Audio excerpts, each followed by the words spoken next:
निर्वाचन निमंते जो नियमावली प्रणयन कराई तार खोला उल्लंघन केबे द्वितीय बैलेट पेपर इश्यू करिवार जुक्ति नाही। आमर निर्वाचन नियमावली जोटा अच्छी 1961 तार धारा 41 अति स्पष्ट भाव में जहाँ कही आज किंतु तार खोला व्यतिक्रम खोला उल्लंघन करागला। तेणु जो इलेक्शन माने फ्री नुहे फेयर नुहे से इलेक्शन वैध नुहे। It is unfortunate, it is shocking.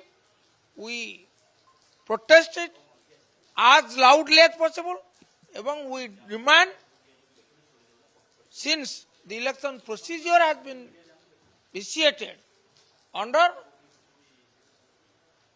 the Act, Section 100 of RP Act 1951, we want the election be cancelled and the fresh election be ordered. Repolling we demand. पुनर्निर्वाचन करा जाऊ।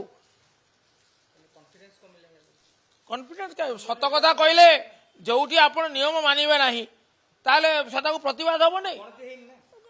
आश्चर्य कथा शुणु आपणकर कहबार अधिकार अच्छी किंतु आपण जहाँ किसी कहबे तार अधिकार आपन नहीं।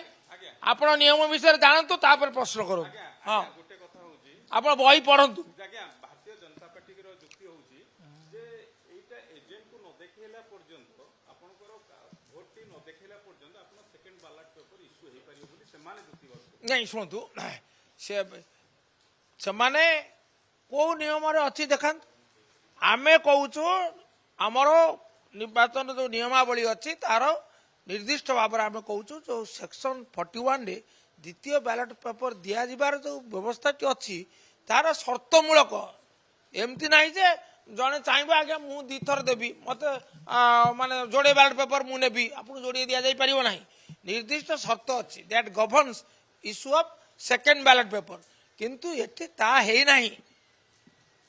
ये निश्चित भाव में ये तो निर्वाचन आईन उल्लंघन या अत्यंत दुर्भाग्यजनक घोर आपत्तिजनक।